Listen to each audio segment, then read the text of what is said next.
ਵਾਹਿਗੁਰੂ ਜੀ ਕੀ ਫਤਿਹ।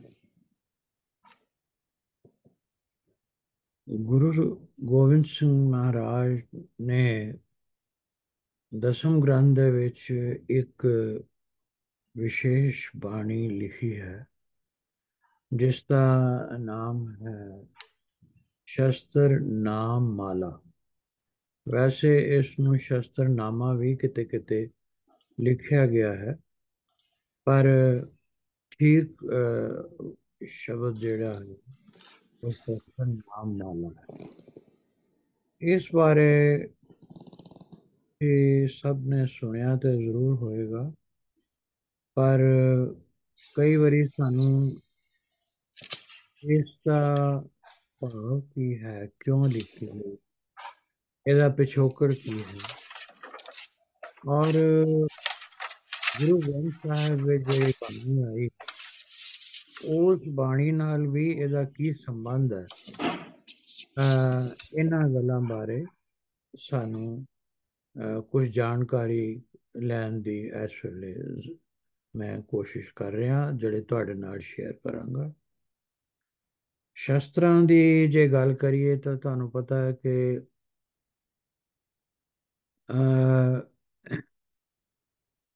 ਪਿਛਲੇ ਯੁਗਾਂ ਵਿੱਚ ਵੀ ਸ਼੍ਰੀ ਰਾਮਚੰਦਰ ਜੀ ਵੀ ਹੋਏ ਨੇ, ਔਰ ਉਹਨਾਂ ਦੀ ਵੀ ਜਦ ਅਸੀਂ ਕੋਈ ਤਸਵੀਰ ਦੇਖਦੇ ਹਾਂ ਤੇ ਉਹ ਹਮੇਸ਼ਾ ਧਨੁਸ਼ ਬਾਣ ਦੇ ਨਾਲ ਹੀ ਦੇਖੇ ਜਾਂਦੇ ਨੇ। ਇਸੇ ਤਰ੍ਹਾਂ ਸ਼੍ਰੀ ਕ੍ਰਿਸ਼ਨ ਜੀ ਬਾਰੇ ਵੀ ਕਿਹਾ ਜਾਂਦਾ ਹੈ ਕਿ ਉਹ ਇੱਕ ਸੁਦਰਸ਼ਨ ਚੱਕਰ ਵਰਤਦੇ ਸਨ, ਔਰ ਜਿਹੜੇ ਉਹਨਾਂ ਨੂੰ ਯੁੱਧ ਵੀ ਕਰਨੇ ਪਏ ਉਹ ਵੀ ਕੋਈ ਟੈਰੀਟਰੀ ਐਕਵਾਇਰ ਕਰਨ ਵਾਸਤੇ ਜਾਂ ਕੋਈ ਹੋਰ ਕਿਸੇ ਵੈਲਥ ਵਾਸਤੇ ਨਹੀਂ ਸੀ, ਪਰ ਉਹਨਾਂ ਨੇ ਆਪਣੀ ਸੈਲਫ ਰਿਸਪੈਕਟ ਨੂੰ, ਆਪਣੇ ਆਨਰ ਨੂੰ ਪ੍ਰੋਟੈਕਟ ਕਰਨ ਵਾਸਤੇ ਸ਼ਸਤਰਾਂ ਦੀ ਵਰਤੋਂ ਕੀਤੀ।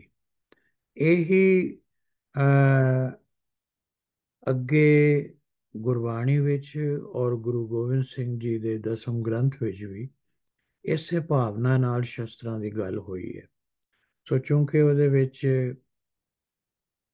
ਬਾਣੀ ਦੇ ਸ਼ਲੋਕ ਹਨ, ਦੋਹਰੇ ਹਨ, ਇਸ ਲਈ ਮੈਂ ਸਲਾਈਡ ਦੀ ਹੈਲਪ ਦੇ ਨਾਲ ਆਪ ਜੀ ਨਾਲ ਕੁਝ ਸ਼ੇਅਰਿੰਗ ਕਰਾਂਗਾ।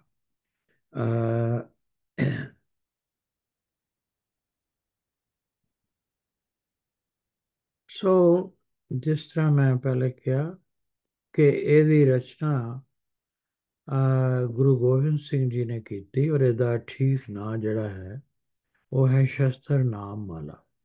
ਔਰ ਹਿਸਟੋਰੀਅਨਸ ਦਾ ਲਿਖਣਾ ਹੈ ਕਿ ਇਹ 1687 ਵਿੱਚ ਗੁਰੂ ਸਾਹਿਬ ਨੇ ਇਸ ਦੀ ਰਚਨਾ ਕੀਤੀ। ਸੋ ਤੁਸੀਂ ਦੇਖ ਸਕਦੇ ਹੋ ਕਿ ਉਸ ਵਕਤ ਉਹਨਾਂ ਦੀ ਉਮਰ 21 ਸਾਲ ਦੇ ਕਰੀਬ ਸੀ। ਔਰ ਦੂਸਰੀ ਗੱਲ ਮੈਂ ਇਹ ਗੱਲ ਕਹਿਣਾ ਚਾਹਾਂਗਾ ਕਿ ਗੁਰੂ ਸਾਹਿਬ ਨੇ ਖੁਦ ਕੋਈ ਵੀ ਜੰਗ ਆਪਣੇ ਵੱਲੋਂ ਸ਼ੁਰੂ ਨਹੀਂ ਕੀਤੀ। ਜੰਗਾਂ ਹਮੇਸ਼ਾ ਉਹਨਾਂ ਦੇ ਉੱਤੇ ਫੋਇਸਟ ਕੀਤੀਆਂ ਗਈਆਂ ਜਾਂ ਉਹਨਾਂ ਨੂੰ ਜੰਗ ਵਾਸਤੇ ਮਜਬੂਰ ਕੀਤਾ ਗਿਆ। ਔਰ ਇਹ ਸਾਰੀ ਗੱਲ ਦਾ ਇਤਿਹਾਸਕ ਔਰ ਅਧਿਆਤਮਕ ਪੱਖ ਕੀ ਨੇ, ਔਰ ਕਿੰਨਾ ਕਾਰਨਾਂ ਕਰਕੇ ਗੁਰੂ ਸਾਹਿਬ ਨੂੰ ਇਹ ਜੰਗ ਲੜਨੇ ਪਏ। ਸ਼ਸਤਰ ਉਹਨਾਂ ਨੇ ਕਿਉਂ ਪਿਆਰੇ ਸਨ ਔਰ ਕਿਉਂ ਸ਼ਸਤਰਾਂ ਦੀ ਉਹ ਸਤਿਕਾਰ ਕਰਦੇ ਸਨ, ਇਸ ਬਾਰੇ ਹੁਣ ਅਸੀਂ ਗੱਲ ਕਰਾਂਗੇ।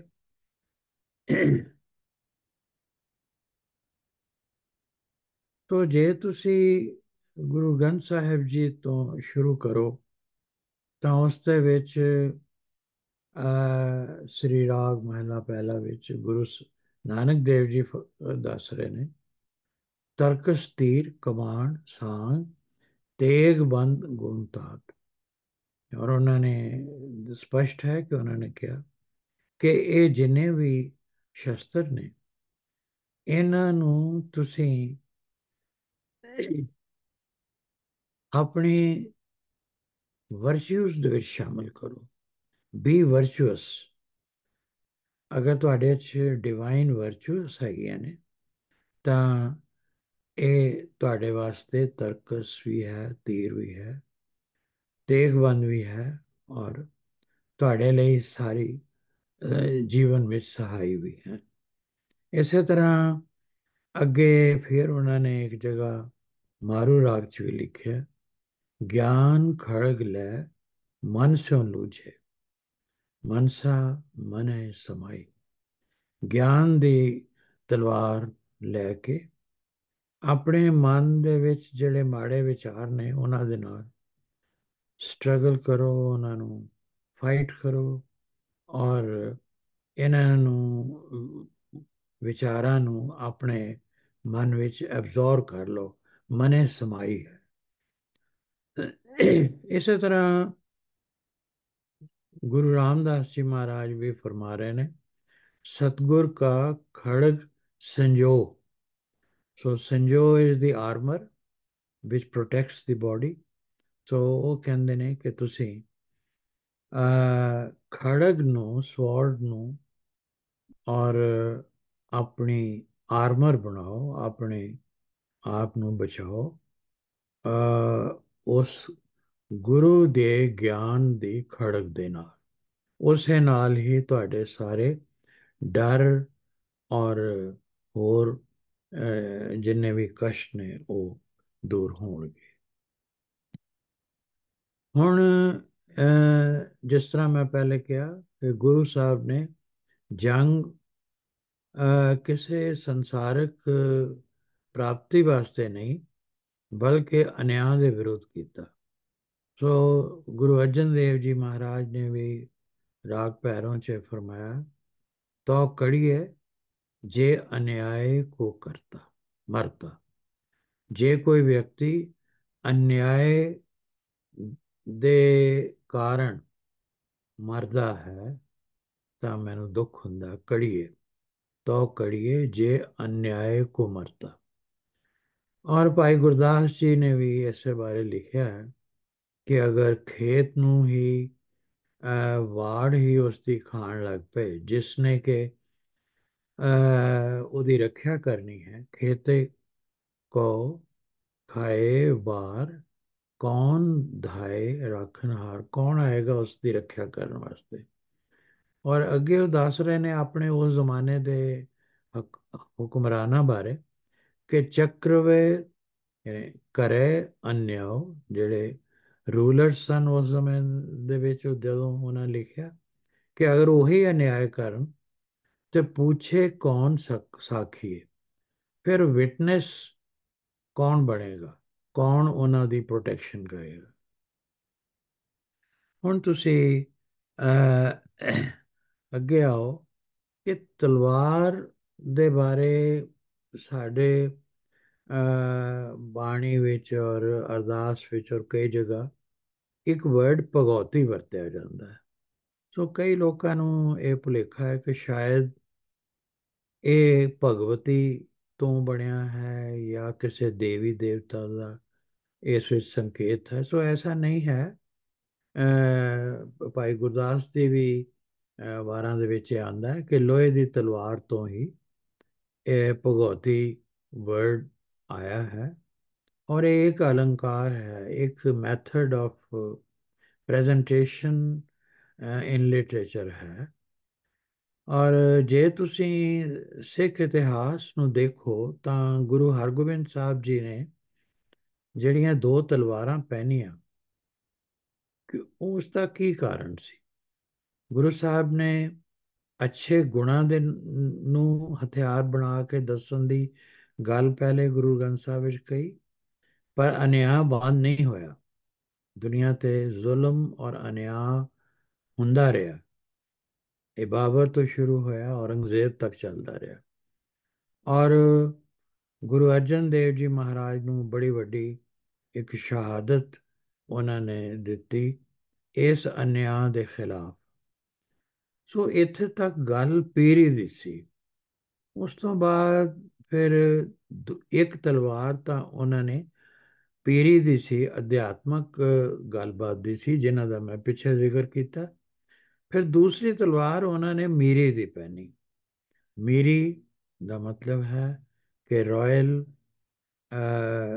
ਕਮਾਂਡ, ਔਰ ਦੁਨੀਆ ਦੇ ਵਿੱਚ ਤਾਕਤ ਦੇ ਨਾਲ, ਇੱਜ਼ਤ ਦੇ ਨਾਲ ਜੀ ਸਕਣ ਦਾ ਤਰੀਕਾ। ਸੋ ਉਹਨਾਂ ਨੇ ਇਤਿਹਾਸ ਤੋਂ ਪਤਾ ਲੱਗਦਾ ਹੈ ਕਿ 2200 ਦੇ ਕਰੀਬ ਘੋੜਸਵਾਰ ਸਨ ਗੁਰੂ ਹਰਗੋਬਿੰਦ ਸਾਹਿਬ ਜੀ ਨੇ ਕੋਲ। ਅਕਾਲ ਤਖਤ ਦੀ ਉਹਨਾਂ ਸਿਰਜਣਾ ਕੀਤੀ, ਔਰ ਆਪਣੇ ਦਰਬਾਰ ਦੇ ਵਿੱਚ ਸ਼ਸਤਰਾਂ ਤੇ ਘੋੜਿਆਂ ਦੀ ਭੇਟਾ ਉਹਨਾਂ ਨੇ ਸਵੀਕਾਰ ਕੀਤੀ। ਔਰ ਉਹ ਦੋ ਜੰਗਾਂ ਉਹਨਾਂ ਨੇ ਲੜੀਆਂ।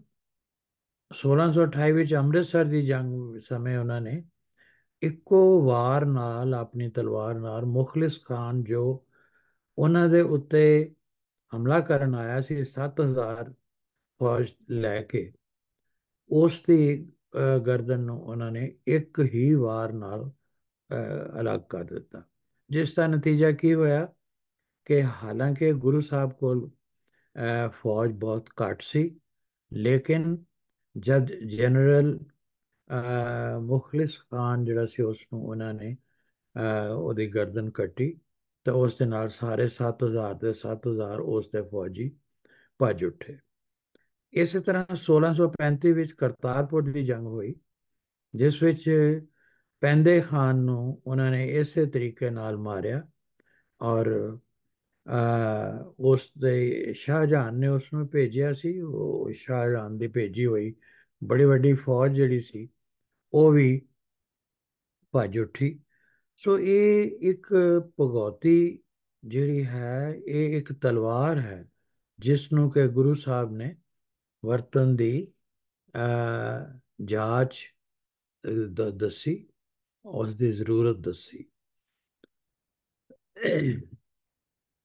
ਔਰ ਇਸ ਤੋਂ ਅੱਗੇ ਹੁਣ ਤੁਸੀਂ ਆਓ ਗੁਰੂ ਗੋਬਿੰਦ ਸਿੰਘ ਜੀ ਮਹਾਰਾਜ, ਜਿਨ੍ਹਾਂ ਦੇ ਸਾਹਿਬਜ਼ਾਦਿਆਂ ਨੇ ਪਹਿਲੇ ਚਮਕੌਰ ਦੀ ਜੰਗ ਵਿੱਚ ਤਲਵਾਰ ਦੇ ਜੌਹਰ ਦਿਖਾਏ, ਔਰ ਬੜੇ ਬਹਾਦਰੀ ਨਾਲ ਲੜੇ। ਇਸੇ ਤਰ੍ਹਾਂ ਗੁਰੂ ਗੋਬਿੰਦ ਸਿੰਘ ਜੀ ਮਹਾਰਾਜ ਨੇ ਜਿੰਨੀਆਂ ਵੀ ਜੰਗਾਂ ਜਿੱਤੀਆਂ, ਉਹ ਤਲਵਾਰ ਦੇ ਜ਼ੋਰ ਨਾਲ ਜਿੱਤੀਆਂ। ਚਾਹੇ ਉਹ ਭੰਗਾਣੀ ਦੀ ਯੁੱਧ ਸੀ, ਉਸ ਵਕਤ ਉਹਨਾਂ ਦੀ ਸਿਰਫ 22 ਸਾਲ ਦੀ ਉਮਰ ਸੀ ਜਦ ਉਹਨਾਂ ਨੇ ਭੰਗਾਣੀ ਦਾ ਯੁੱਧ ਜਿੱਤਿਆ। ਫਿਰ ਨਦੌਨ ਦੇ ਵਿੱਚ 25 ਸਾਲ ਦੀ ਏਜ ਸੀ। ਫਿਰ ਚਮਕੌਰ ਸਾਹਿਬ ਦੇ ਵਿੱਚ, ਜਿੱਥੇ ਕਿ ਉਹਨਾਂ ਦੇ ਨਾਲ ਪੰਜ ਪਿਆਰੇ ਵੀ ਵਿੱਚੋਂ ਵੀ ਚਾਰ ਸਨ। ਔਰ ਇਸੇ ਤਰ੍ਹਾਂ ਅਨੰਦਪੁਰ ਸਾਹਿਬ ਜਦ ਉਹਨਾਂ ਨੇ ਕਿਲ੍ਹਾ ਛੱਡਿਆ, ਔਰ ਜਦ ਮੁਕਤਸਰ ਗਏ ਨੇ, ਉਸ ਇਹਨਾਂ ਜੰਗਾਂ ਵਿੱਚ ਵੀ ਉਹਨਾਂ ਨੇ ਆਪਣੀ ਤਲਵਾਰ ਦਾ ਜੌਹਰ ਜ਼ਰੂਰ ਦਿਖਾਇਆ, ਔਰ ਤਲਵਾਰ ਦੇ ਨਾਲ ਹੀ ਜਿੱਤਾਂ ਪ੍ਰਾਪਤ ਕੀਤੀਆਂ। ਸੋ ਬੇਸ਼ੱਕ ਉਹਨਾਂ ਨੂੰ ਸੰਤ ਸਿਪਾਹੀ ਕਿਹਾ ਜਾਂਦਾ ਹੈ, ਪਰ ਉਹਨਾਂ ਦੇ ਮਨ 'ਚ ਸ਼ਸਤਰਾਂ ਲਈ ਬਹੁਤ ਸਤਿਕਾਰ ਸੀ। ਜਿਹੜਾ ਜ਼ਫਰਨਾਮੇ ਵਿੱਚ ਵੀ ਉਹਨਾਂ ਨੇ ਔਰੰਗਜ਼ੇਬ ਨੂੰ ਇਹ ਲਿਖਿਆ ਕਿ ਤੂੰ ਧੋਖਾ ਕੀਤਾ ਹੈ ਮੇਰੇ ਨਾਲ, ਆਪਣਾ ਪ੍ਰਣ ਕਰਕੇ, ਵਚਨ ਕਰਕੇ ਕਿ ਤੁਸੀਂ ਕਿਲ੍ਹਾ ਛੱਡੋਗੇ ਤਾਂ ਤੁਹਾਡੇ ਤੇ ਹਮਲਾ ਨਹੀਂ ਹੋਏਗਾ। ਉਸ ਤੋਂ ਬਾਅਦ ਤੂੰ ਆਪਣੀ ਜ਼ੁਬਾਨ ਤੋਂ ਮੁੱਕਰ ਗਿਆ ਹੈ। ਔਰ ਜਦ ਹੁਣ ਮੇਰੇ ਪਾਸ ਹੋਰ ਕੋਈ ਤਰੀਕਾ ਬਾਕੀ ਨਹੀਂ ਬਚਿਆ, ਤੇ ਅਖੀਰ ਦੇ ਵਿੱਚ ਮੈਨੂੰ ਹੁਣ ਤਲਵਾਰ ਦਾ ਸਹਾਰਾ ਲੈਣਾ ਪਿਆ। ਸੋ ਇਹ ਉਹਨਾਂ ਨੇ ਦੱਸਿਆ ਕਿ ਮੈਨੂੰ ਜੰਗ ਕਰਨ ਦੀ ਲੋੜ ਕਿਉਂ ਪਈ। ਉਹਦਾ ਪਰਪਸ ਧਾਰਮਿਕ ਆਜ਼ਾਦੀ ਦੇ ਹੱਕ ਵਿੱਚ ਬੋਲਣਾ ਸੀ। ਕਿਸੇ ਧਰਮ ਦਾ ਪਰਿਵਰਤਨ ਕਰਨ ਵਾਸਤੇ ਉਹਨਾਂ ਤਲਵਾਰ ਨਹੀਂ ਚੁੱਕੀ। ਇਸੇ ਤਰ੍ਹਾਂ ਜ਼ੁਲਮ, ਜਬਰ ਔਰ ਬੇਇਨਸਾਫੀ ਨੂੰ ਰੋਕਣ ਵਾਸਤੇ, ਕਿਸੇ ਉੱਤੇ ਜ਼ੁਲਮ ਕਰਨ ਵਾਸਤੇ ਨਹੀਂ ਸੀ ਤਲਵਾਰ। ਔਰ ਆਪਣੇ ਉੱਤੇ ਹੋਏ ਹਮਲੇ ਦੇ ਜਵਾਬ ਲਈ ਉਹਨਾਂ ਨੇ ਤਲਵਾਰ ਚੁੱਕੀ। ਕਿਸੇ ਦੀ ਕੋਈ ਦੌਲਤ ਜਾਂ ਜ਼ਮੀਨ ਜਾਂ ਕੋਈ ਚੀਜ਼ ਜਾਇਦਾਦ ਲੁੱਟਣ ਦੀ ਵਾਸਤੇ ਨਹੀਂ, ਜੋ ਕਿ ਦੁਨੀਆ ਤੇ ਅੱਜ ਤੱਕ ਹੁੰਦਾ ਹੈ।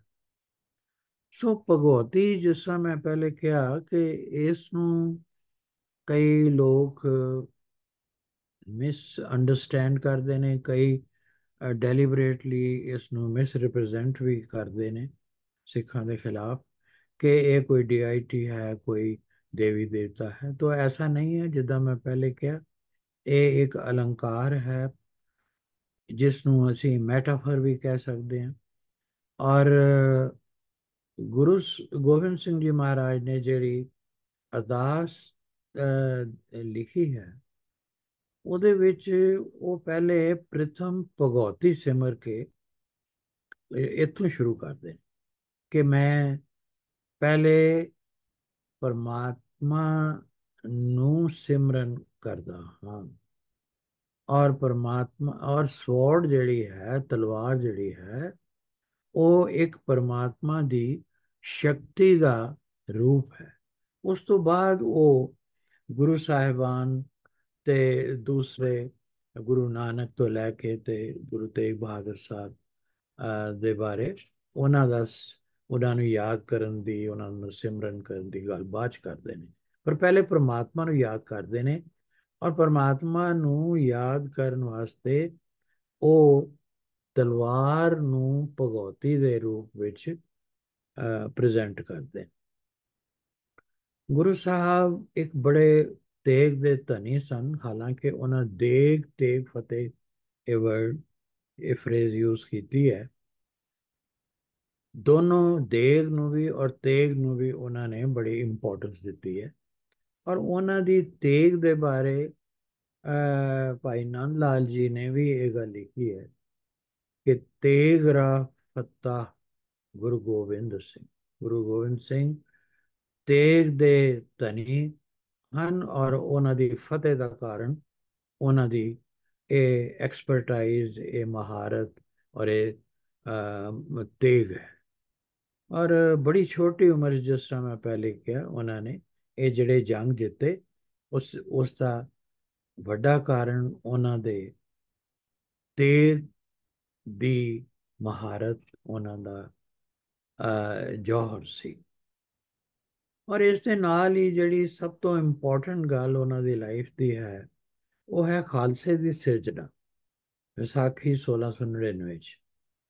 ਔਰ ਇਸ ਦੇ ਵਿੱਚ ਵੀ ਉਹਨਾਂ ਨੇ ਕੋਈ ਨਿਰੇ ਪਤਾਸੇ ਘੋਲ ਕੇ ਜਾਂ ਕੋਈ ਹੋਰ ਕੋਈ ਇਹੋ ਜਿਹੀ ਚੀਜ਼ ਨਹੀਂ, ਉਹਨਾਂ ਨੇ ਖੰਡੇ ਦੀ ਪਾਹੁਲ ਜਿਹੜੀ ਹੈ ਉਸ ਨੂੰ ਉਹਨਾਂ ਨੇ ਵਰਤ ਕੇ ਤੇ ਉਹਦੇ ਨਾਲ ਖਾਲਸੇ ਦੀ ਸਿਰਜਣਾ ਕੀਤੀ। ਫਿਰ ਉਹ ਦਸਮ ਗ੍ਰੰਥ ਵਿੱਚ ਵੀ ਗੁਰੂ ਸਾਹਿਬ ਨੇ ਬੜੀ ਵਾਰ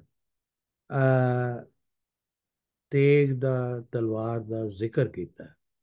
ਉਹ ਕਹਿੰਦੇ ਨੇ ਕਲ ਕਾਰਣਯਮ ਨਮੋ ਖੜਗ ਪਾਣਮ, ਜਿਸਨੇ ਖੜਗ ਪਹਿਨੀ ਹੋਈ ਹੈ, ਉਸ ਨੂੰ, ਪਰਮਾਤਮਾ ਨੂੰ ਉਹ ਕਹਿੰਦੇ ਨੇ। And who is the source of all power, ਉਹ ਕਹਿੰਦੇ ਨੇ ਆਈ ਸੈલ્യൂਟ ਦੀ ਵਿਲਡਰ, the wielder of that sword, जो उसने एक कृपान या खड़ग पहनी हुई है। नमो देवम ਨਮੋ ਖੜਗਧਾਰੀ, ਉਸ ਨੂੰ ਉਹ ਖੜਗਧਾਰੀ ਕਹਿੰਦੇ ਨੇ ਪਰਮਾਤਮਾ ਨੂੰ, ਜੋ ਦੇਵਤਿਆਂ ਦਾ ਵੀ ਦੇਵਤਾ ਹੈ। या कल में सब कल कृपान की ਭਾਰੀ ਪੁਜਾਨ ਕੋ ਭਾਰੀ ਭਰੋਸਾ। ਉਹ ਕਹਿੰਦੇ ਨੇ ਕਿ ਇਸ ਕਲਯੁਗ ਦੇ ਵਿੱਚ ਸਿਰਫ ਪਾਵਰ ਆਫ ਦੀ ਸਵੋਰਡ ਜਿਹੜਾ ਹੈ, ਇਹੀ ਕਲਾ ਹੈ। ਪਹਿਲਾ ਵਰਡ ਕਲਾ, ਕਲ ਜਿਹੜਾ ਹੈ ਉਹ ਕਲਯੁਗ ਲਈ ਹੈ, ਤੇ ਦੂਸਰਾ ਹੈ ਸਭ ਕਲ। ਸਭ ਕਲ ਮੈਨੇ ਆਲ ਦੀ ਪਾਵਰ ਕਿਰਪਾਨ ਦੀ ਹੈ। ਔਰ ਇਸੇ ਨੂੰ ਭਾਰੀ ਭਰੋਸੇ, ਇਸ ਦੇ ਉੱਤੇ ਮੈਂ ਟਰਸਟ ਕਰ ਸਕਦਾ। ਅਗਰ ਤੁਹਾਡੀਆਂ ਬਾਹਾਂ ਵਿੱਚ ਔਰ ਤੁਹਾਡੇ ਮਨ ਵਿੱਚ ਜ਼ੋਰ ਹੈ, ਤਾਕਤ ਹੈ, determination ਹੈ। If you have strength in your arms and you have determination, ਇਹ ਹੈ ਦਸਮ ਗ੍ਰੰਥ ਦੇ ਵਿੱਚ ਜਿਹੜਾ ਉਹਨਾਂ ਨੇ ਕਿਰਪਾਨ ਔਰ ਸ਼ਸਤਰਾਂ ਦੇ ਬਾਰੇ ਲਿਖਿਆ ਹੈ। ਅੱਗੇ ਹੁਣ ਅਸੀਂ ਆਨੇ ਆ ਕਿ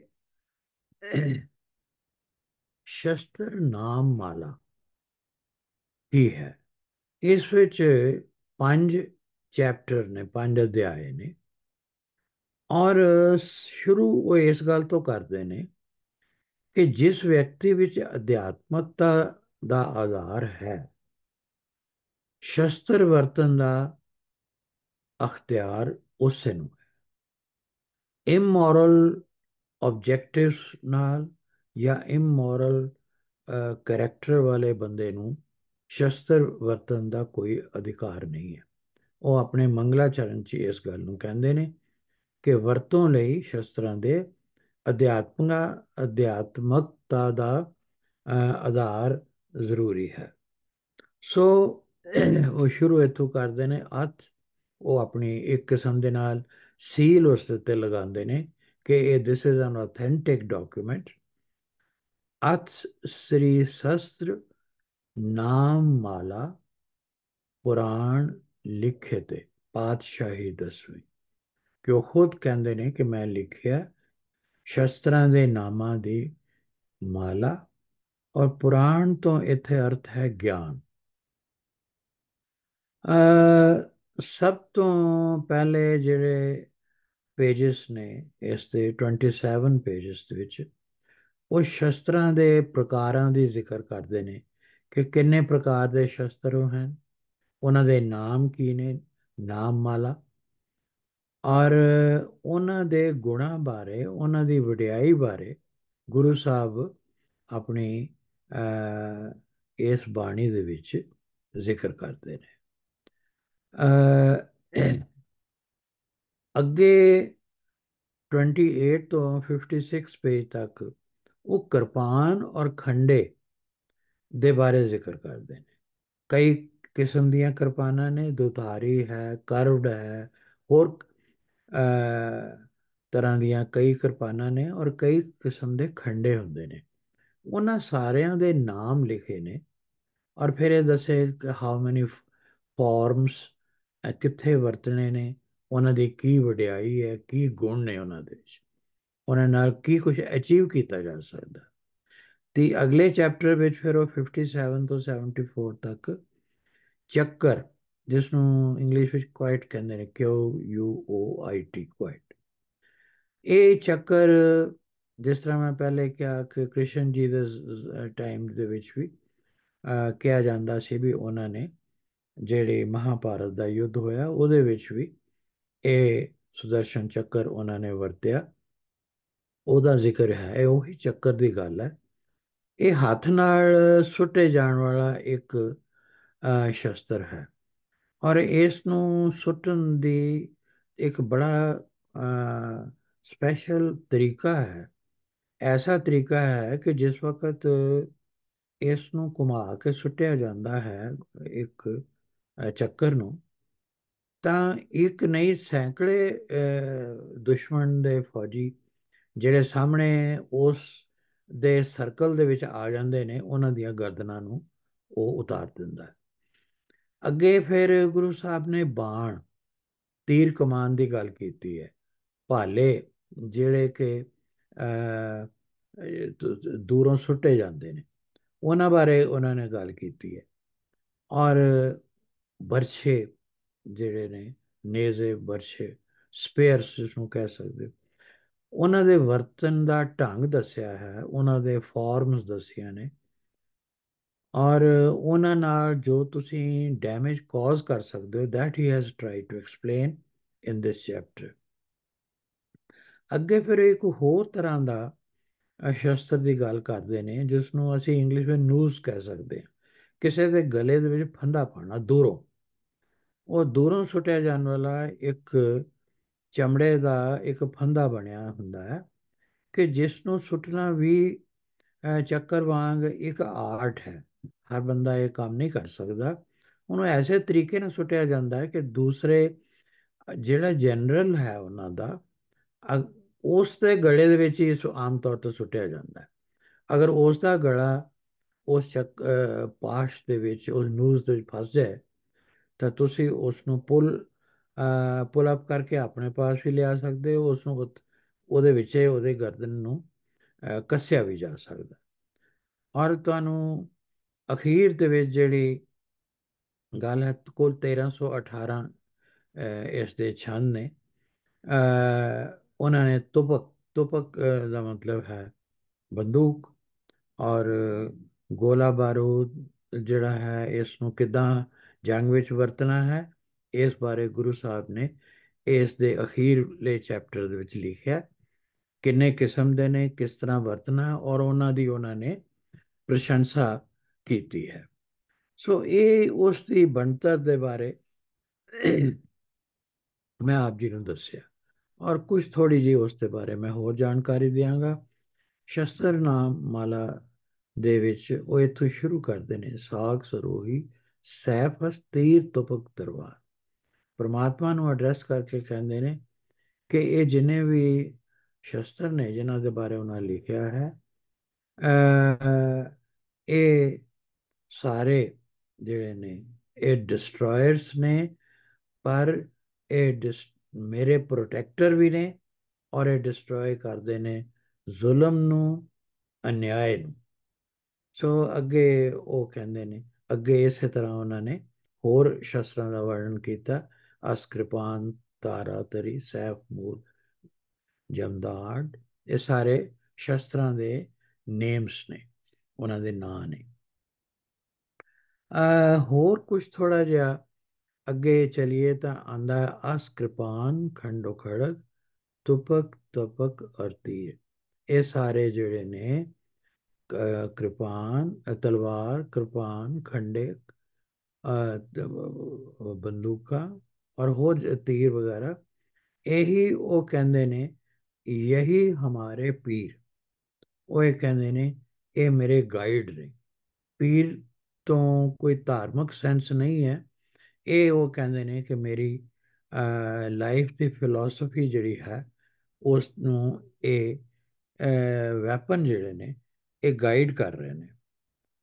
to give me self respect, to protect my life and to protect justice in the world. ਅੱਗੇ ਫਿਰ ਇਸੇ ਤਰ੍ਹਾਂ ਲਿਖਦੇ ਨੇ, ਆਪਣੇ ਆਪ ਨੂੰ ਸਰੈਂਡਰ ਵੀ ਕਰਦੇ ਨੇ। ਖੜਗ ਕੇ ਮੈਂ ਸਰਨ ਤਿਹਾਰੀ। ਉਸ ਵਿੱਚ ਉਹ ਕਹਿੰਦੇ ਨੇ, ਇਹ ਪ੍ਰਮਾਤਮਾ ਕਿ ਮੈਂ ਤੇਰੀ ਸ਼ੈਲਟਰ ਵਿੱਚ ਜਾ ਰਿਹਾ, ਆਈ ਸੀਕ ਯੋਰ ਸ਼ੈਲਟਰ। ਜਿਸ ਪਰਮਾਤਮਾ ਦੇ ਹੱਥ ਵਿੱਚ ਕਿਰਪਾਨ ਹੈ, ਤਲਵਾਰ ਦੀ ਤਾਕਤ ਹੈ, ਔਰ ਉਸ ਤੇ ਅੱਗੇ ਅਰਦਾਸ ਕਰਦੇ ਨੇ ਕਿ give me your hand and protect me.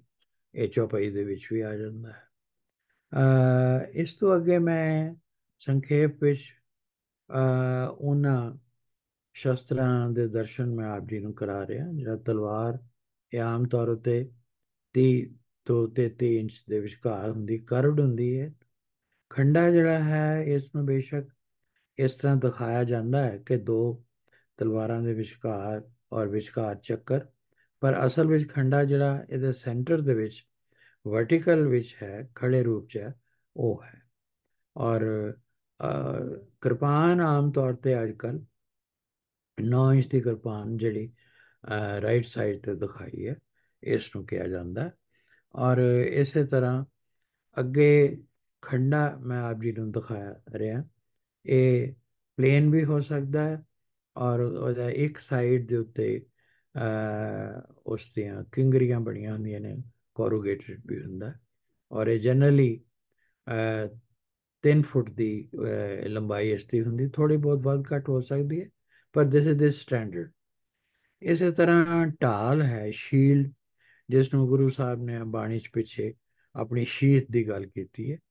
ਇਹ ਨਾਰਮਲੀ 15 ਤੋਂ 18 ਇੰਚ ਦਾ ਇਸ ਦਾ ਡਾਇਮੀਟਰ ਦਾ ਹੁੰਦਾ ਹੈ। ਔਰ ਚੱਕਰ ਜਿਸ ਦੀ ਮੈਂ ਗੱਲ ਕੀਤੀ ਹੈ ਕਿ ਜਿਸ ਨੂੰ ਸੁੱਟ ਕੇ ਇਸ ਨੂੰ ਆਪਣੇ ਦਸਤਾਰ ਦੇ ਉੱਤੇ ਵੀ ਪਾਇਆ ਜਾਂਦਾ ਹੈ, ਪਰ ਜਿਸ ਵਕਤ ਜਿਨ੍ਹਾਂ ਨੂੰ ਇਸ ਨੂੰ ਵਰਤਣਾ ਆਉਂਦਾ, ਉਹ ਜੰਗ ਵਿੱਚ ਐਸੇ ਤਰੀਕੇ ਨਾਲ ਸੁੱਟਦੇ ਨੇ ਕਿ ਇਹ ਅੱਗੇ ਸੈਂਕੜੇ ਬੰਦਿਆਂ ਦੇ ਗਰਦਨਾਂ ਨੂੰ ਉਡਾ ਦਿੰਦੀ ਹੈ। ਹੁਣ ਮੈਂ ਤੁਹਾਨੂੰ ਗੁਰੂ ਗੋਬਿੰਦ ਸਿੰਘ ਜੀ ਦੇ ਜਿਹੜੇ ਸ਼ਸਤਰਨਾਮਾ ਮਾਲਾ ਵਿੱਚ ਸ਼ਸਤਰ ਨਾਮ ਮਾਲਾ ਹੋਣਾ ਚਾਹੀਦਾ ਜਨਰਲੀ। ਵੈਸੇ ਕਈ ਜਗ੍ਹਾ ਤੇ ਸ਼ਸਤਰ ਨਾਮਾ ਵੀ ਲਿਖਿਆ ਹੈ, ਪਰ ਬੈਟਰ ਇਹ ਹੈ ਕਿ ਅਸੀਂ ਇਸ ਨੂੰ ओरिजिनल वर्ड यूज करिए, शस्त्र नाम माला। ਇਸ ਵਿੱਚ ਕੁਝ ਬਾਰੇ ਮੈਂ ਆਪ ਜੀ ਨੂੰ ਦੱਸ। ਖੰਡਾ ਜੋ ਹੈ ਇਹ ਆਮ ਤੌਰ ਤੇ ਆਮੋ ਸਾਹਮਣੇ ਜੰਗ ਜਿਹੜੀ ਇਸ ਵਕਤ ਹੁੰਦੀ ਹੈ, ਹੈਂਡ ਟੂ ਹੈਂਡ ਫਾਈਟ ਜਿਹੜੀ ਹੈ, ਸੋ ਇਹ ਲਾਸਟ ਵੈਪਨ ਹੈ, ਅਖੀਰਲਾ ਹਥਿਆਰ ਹੈ ਜੰਗ ਵਿੱਚ, ਜਿਸ ਨੂੰ ਗੁਰੂ ਸਾਹਿਬ ਨੇ ਜੰਗਾਂ ਦੇ ਵਿੱਚ, ਜਿਸ ਤਰ੍ਹਾਂ ਮੈਂ ਪਿੱਛੇ ਦੱਸਿਆ, ਗੁਰੂ ਹਰਗੋਬਿੰਦ ਸਾਹਿਬ ਤੋਂ ਅੱਗੇ ਉਸ ਨੂੰ ਵਰਤਿਆ ਗਿਆ ਹੈ। ਔਰ ਤੁਹਾਨੂੰ ਹੈਰਾਨੀ ਹੋਏਗੀ ਕਿ ਈਵਨ ਗੁਰੂ ਤੇਗ ਬਹਾਦਰ ਸਾਹਿਬ ਵੀ ਜੰਗਾਂ ਦੇ ਵਿੱਚ ਲੜੇ ਨੇ। ਬੇਸ਼ੱਕ ਉਹਨਾਂ ਨੇ ਵੈਰਾਗਮਈ ਬਾਣੀ ਦਾ ਰਚਨਾ ਕੀਤੀ ਹੈ, ਲੇਕਿਨ ਉਹ ਜੰਗ ਵਿੱਚ ਲੜੇ ਔਰ ਬਹਾਦਰੀ ਨਾਲ ਲੜੇ, ਇਸ ਕਰਕੇ ਉਹਨਾਂ ਦਾ ਨਾਂ ਤਿਆਗ ਮਲ ਤੋਂ ਤੇਗ ਬਹਾਦਰ ਬਣਿਆ। ਔਰ ਖੰਡੇ ਦੇ ਗੁਰੂਆਂ ਤੋਂ ਇਲਾਵਾ ਬਾਬਾ ਦੀਪ ਸਿੰਘ ਜੀ ਸ਼ਹੀਦ ਹੋਏ ਨੇ, ਜਿਨ੍ਹਾਂ ਨੇ ਅਬਦਾਲੀ ਦੇ ਖਿਲਾਫ ਅੰਮ੍ਰਿਤਸਰ ਦੀ ਲੜਾਈ ਵਿੱਚ 1757 ਵਿੱਚ ਪਹਿਲੇ ਤਾਂ ਦੋਨਾਂ ਹੱਥਾਂ ਵਿੱਚ ਉਹਨਾਂ ਦੇ 18 ਸ਼ੇਰ ਦੇ ਵਜ਼ਨ ਦੇ ਖੰਡੇ ਸਨ, ਜਿਸ ਦੇ ਨਾਲ ਦੁਸ਼ਮਣ ਨੂੰ ਉਹਨਾਂ ਨੇ ਪੁਜਾਇਆ। ਲੋਕ ਦੇਖ ਕੇ ਡਰ ਜਾਂਦੇ ਸਨ ਕਿ ਉਹ ਕਿਤਨੀ ਉਹਨਾਂ ਦੇ ਤਾਕਤ ਸੀ। ਪਰ ਜਿਸ ਵੇਲੇ ਉਹਨਾਂ ਦਾ ਆਪਣਾ ਸੀਸ ਅਲੱਗ ਹੋ ਗਿਆ, ਫਿਰ ਵੀ ਉਹਨਾਂ ਨੇ ਇੱਕ ਹੱਥ ਤੇ ਸੀਸ ਤੇ ਦੂਜੇ ਹੱਥ ਦੇ ਵਿੱਚ ਖੰਡਾ ਰੱਖਿਆ ਔਰ ਅਖੀਰ ਤੱਕ ਲੜਦੇ ਰਹੇ। ਇਸੇ ਤਰ੍ਹਾਂ ਤਲਵਾਰ ਜਿਹੜੀ ਹੁੰਦੀ ਹੈ, ਇਹ ਘੋੜ ਸਵਾਰ ਜਿਹੜੇ ਹੁੰਦੇ ਨੇ, ਇਹ ਉਹਨਾਂ ਦੇ ਲਈ ਜ਼ਿਆਦਾ ਯੂਜ਼ਫੁਲ ਹੈ। ਔਰ ਇਹ ਇੱਕ ਹੱਥ ਵਿੱਚ ਇਸ ਨੂੰ, ਤਲਵਾਰ ਨੂੰ ਰੱਖਦੇ ਨੇ, ਔਰ ਦੂਸਰੇ ਪਾਸੇ ਆਪਣੇ ਬਚਾਅ ਵਾਸਤੇ ਢਾਲ ਰੱਖਦੇ। ਤੇ ਕਿਰਪਾਨ ਜਿਹੜੀ ਹੈ, 5 ਕਕਾਰਾਂ ਦੇ ਵਿੱਚ ਇਸ ਨੂੰ ਸ਼ਾਮਲ ਕੀਤਾ ਗਿਆ, ਜਿਸ ਤਰ੍ਹਾਂ ਮੈਂ ਦੱਸਿਆ, ਖੰਡੇ ਦੀ ਪਾਹੁਲ ਤੋਂ ਬਾਅਦ ਖਾਲਸਾ ਸਾਜਨ ਸਮੇਂ। ਇਸ ਦਾ ਸ਼ਬਦੀ ਅਰਥ, ਸ਼ਾਬਦਿਕ ਅਰਥ ਜਿਹੜਾ ਹੈ, ਉਹ ਗੁਰੂ ਦੀ ਕਿਰਪਾ ਹੈ। ਕਿਰਪਾਨ ਦਾ ਅਰਥ ਹੈ ਗੁਰੂ ਦੀ ਕਿਰਪਾ, ਔਰ ਇਸ ਕਿਰਪਾ ਦੇ ਨਾਲ ਉਹ ਯਾਨੀ ਸ਼ਸਤਰ ਹੈ ਜਿਸ ਨਾਲ ਧਰਮ, ਮਜ਼ਲੂਮ ਅਤੇ ਆਪਣੀ ਰੱਖਿਆ ਕੀਤੀ ਜਾਂਦੀ ਹੈ। ਆਪਣੀ ਰੱਖਿਆ ਅਖੀਰ ਤੇ ਹੈ, ਪਹਿਲੇ ਧਰਮ ਦੀ, ਔਰ ਫਿਰ ਬੇਇਨਸਾਫੀ, ਅਨਿਆਏ ਜਿੱਥੇ ਹੋ ਰਿਹਾ ਹੈ ਕਿਸੇ ਮਜ਼ਲੂਮ ਦੇ ਉੱਤੇ, ਉਹਦੀ ਰੱਖਿਆ ਜਿਸ ਤਰ੍ਹਾਂ ਗੁਰੂਆਂ ਨੇ ਕੀਤੀ ਹੈ। ਸੋ ਇਹਨਾਂ ਦੀ ਹੁਣ ਜੋ ਅੰਡਰ ਲਾਅ ਹੈ, ਉਹ ਵੱਧ ਤੋਂ ਵੱਧ ਲੰਬਾਈ 9 ਇੰਚ ਕਿਰਪਾਨ ਦੀ ਹੋ ਸਕਦੀ ਹੈ, ਜਿਸ ਵਿੱਚ 6 ਇੰਚਸ ਦਾ ਬਲੇਡ ਹੈ, 3 ਇੰਚਸ ਦਾ ਹੈਂਡਲ।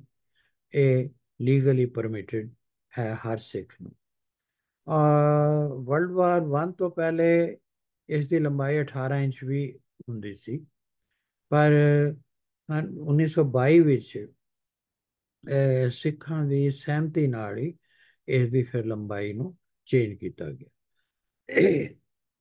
ਔਰ ਲਾਸਟ ਮੈਂ ਤੁਹਾਨੂੰ ਜਿਹੜਾ ਸਲਾਈਡ ਦਿਖਾਉਣ ਲੱਗਾ, ਉਹ ਹੈ ਬਾਬਾ ਬੰਦਾ ਬਹਾਦਰ ਜੀ ਦੇ ਵੱਲੋਂ 1712 ਵਿੱਚ ਜੋ ਸਿੱਕੇ ਜਾਰੀ ਕੀਤੇ ਗਏ ਸਨ। 1708 ਵਿੱਚ ਗੁਰੂ ਗੋਬਿੰਦ ਸਿੰਘ ਜੀ ਮਹਾਰਾਜ ਜੋਤੀ ਜੋਤ ਸਮਾਏ ਨੇ। ਉਹਨਾਂ ਤੋਂ ਬਾਅਦ ਇਹਨਾਂ ਨੇ ਸਿੱਖ ਕੌਮ ਦੀ ਵਾਗਡੋਰ ਸੰਭਾਲੀ, ਔਰ ਇਸ ਦੇ ਵਿੱਚ ਉਹਨਾਂ ਨੇ ਪਰਸ਼ੀਅਨ ਦੇ ਵਿੱਚ ਜੋ ਇਬਾਰਤ ਲਿਖੀ, ਮੈਂ ਉਹ ਨਹੀਂ ਇੱਥੇ ਕੋਟ ਕਰ ਰਿਹਾ, ਪਰ ਉਹਦਾ ਅਰਥ ਇਹ ਲਿਖਿਆ ਜਾ ਰਿਹਾ ਉਸ ਦੇ ਉੱਤੇ। ਇਹ ਦੋਨੋਂ ਕੋਇਨਸ ਨੇ, ਇੱਕ ਗੁਰੂ ਨਾਨਕ ਦੇ ਨਾਂ ਤੇ ਹੈ, ਇੱਕ ਗੁਰੂ ਗੋਬਿੰਦ ਸਿੰਘ ਸਾਹਿਬ ਜੀ ਦੇ ਨਾਂ ਤੇ ਹੈ, ਔਰ ਉਹਦੇ ਉੱਤੇ ਲਿਖਿਆ ਹੈ, coin struck through each of the two worlds, ਦੋ ਜਹਾਨਾਂ ਦੇ ਵਿੱਚ, by the grace of the true Lord, ਉਸ ਸੱਚੇ ਵਾਹਿਗੁਰੂ ਦੀ ਬਖਸ਼ਿਸ਼ ਦੇ ਨਾਲ, of the victory gained, ਜੋ ਉਹਨੇ ਕਿਹਾ ਬਾਬਾ ਬੰਦਾ ਬਹਾਦਰ ਨੇ ਕਿ ਮੈਨੂੰ ਜੋ ਜਿੱਤ ਪ੍ਰਾਪਤ ਹੋਈ ਹੈ, ਕਿਸ ਤਰ੍ਹਾਂ ਹੋਈ ਹੈ, by the sword of the Guru Gobind Singh and Shah Nanak। ਹੁਣ ਇੱਥੇ ਉਹ ਇਹ ਕਹਿ ਰਹੇ ਨੇ ਕਿ ਮੈਨੂੰ ਜੋ ਵੀ ਜਿੱਤ ਪ੍ਰਾਪਤ ਹੋ ਰਹੀ ਹੈ ਸਰਹੰਦ ਦੀ ਫਤਿਹ ਤੋਂ ਬਾਅਦ, ਉਹ ਕਹਿੰਦੇ ਨੇ ਕਿ ਉਹ ਮੈਨੂੰ ਗੁਰੂ ਗੋਬਿੰਦ ਸਿੰਘ ਸਾਹਿਬ ਜੀ ਵੱਲੋਂ ਦਿੱਤੀ ਗਈ ਜਿਹੜੀ ਤਲਵਾਰ ਹੈ ਉਸ ਦੀ ਤਾਕਤ ਦੇ ਨਾਲ ਮਿਲੀ ਹੈ। ਔਰ ਨਾਲ ਉਹ ਵਰਡ ਯੂਜ਼ ਕਰਦੇ ਨੇ ਸ਼ਾਹ ਨਾਨਕ। ਯਾਨੀ ਇਹ ਜਿਹੜੀ ਅਨਿਆਏ ਦੇ ਖਿਲਾਫ ਤਲਵਾਰ ਚੁੱਕਣ ਦੀ ਗੱਲ ਹੈ, ਉਹ ਗੁਰੂ ਨਾਨਕ ਸਾਹਿਬ ਤੋਂ ਹੀ ਸ਼ੁਰੂ ਹੋਈ ਹੈ। ਜਿਸ ਤਰ੍ਹਾਂ ਕਿ ਮੈਂ ਸ਼ੁਰੂ ਦੇ ਵਿੱਚ ਬਾਣੀ ਦੀਆਂ ਕੁਝ ਤੁਕਾਂ ਕੁਝ ਸ਼ਲੋਕਾਂ ਦੀਆਂ ਤੁਹਾਡੇ ਨਾਲ ਸ਼ੇਅਰ ਕੀਤੀਆਂ ਨੇ। ਸੋ ਇੰਨੀ ਕੁ ਜਾਣਕਾਰੀ ਮੈਂ ਆਪ ਜੀ ਦੇ ਨਾਲ ਸ਼ੇਅਰ ਕਰਨੀ ਸੀ। ਕੋਈ ਭੁੱਲ ਚੁੱਕ ਹੋਈ ਹੋਵੇ ਤਾਂ ਮੈਂ ਆਪਣੇ ਆਪ ਨੂੰ ਕਰੈਕਟ ਕਰਨ ਵਾਸਤੇ ਤਿਆਰ ਹਾਂ। ਸੰਗਤ ਵਿੱਚੋਂ ਅਗਰ ਕੋਈ ਕਿਸੇ ਕਿਸਮ ਦੀ ਵੀ ਕੋਈ ਫੀਡਬੈਕ, ਕੋਈ ਕਮੈਂਟ ਹੋਵੇ ਤਾਂ ਵੈਲਕਮ। ਵਾਹਿਗੁਰੂ ਜੀ ਕਾ ਖਾਲਸਾ, ਵਾਹਿਗੁਰੂ ਜੀ ਕੀ ਫਤਿਹ। ਵਾਹਿਗੁਰੂ ਜੀ ਕਾ ਖਾਲਸਾ, ਵਾਹਿਗੁਰੂ ਜੀ ਕੀ ਫਤਿਹ। ਮੈਂ ਇੱਕ ਸੈਕਿੰਡ ਤੁਹਾਡਾ ਸਕਰੀਨ ਪਹਿਲੇ ਸਟਾਪ ਕਰ ਦਵਾਂ। ਓਕੇ। ਵਾਹਿਗੁਰੂ ਜੀ ਕਾ ਖਾਲਸਾ, ਵਾਹਿਗੁਰੂ ਜੀ ਕੀ ਫਤਿਹ। ਬਹੁਤ ਬਹੁਤ ਆਪ ਦਾ ਧੰਨਵਾਦ ਹੈ। very invaluable information that you have provided here। ਜ਼ਿਆਦਾਤਰ ਸਾਨੂੰ ਬਹੁਤ ਲਿਮਿਟਿਡ ਇਨਫੋਰਮੇਸ਼ਨ ਪਤਾ ਹੁੰਦੀ ਹੈ। ਗੁਰੂ ਸਾਹਿਬ ਦਾ ਜਿਹੜਾ ਸ਼ਸਤਰ ਨਾਮ ਮਾਲਾ ਹੈ ਉਸ ਬਾਰੇ ਥੋੜੇ ਬਹੁਤੀ ਜਾਣਕਾਰੀ ਹੁੰਦੀ ਹੈ ਕਿ ਕਿਹੜੇ ਉਹਨਾਂ ਨੇ ਸ਼ਸਤਰ ਜਿਹੜੇ ਨੇ ਉਹ ਇਸਤੇਮਾਲ ਕੀਤੇ ਨੇ, ਉਹ ਵੀ ਸਾਰਿਆਂ ਨੂੰ ਨਹੀਂ ਹੁੰਦੀ। ਐਂਡ ਮੋਰ ਇੰਪੋਰਟੈਂਟਲੀ ਉਹ ਜਿਹੜੇ ਸ਼ਸਤਰ ਨੇ ਉਹਨਾਂ ਦਾ ਗੁਰੂ ਗ੍ਰੰਥ ਸਾਹਿਬ ਦੇ ਵਿੱਚ ਕੀ ਕੰਟੈਕਸਟ ਹੈ, ਇਹ ਇੱਕ ਬੜੀ ਇੰਪੋਰਟੈਂਟ ਚੀਜ਼ ਹੈ।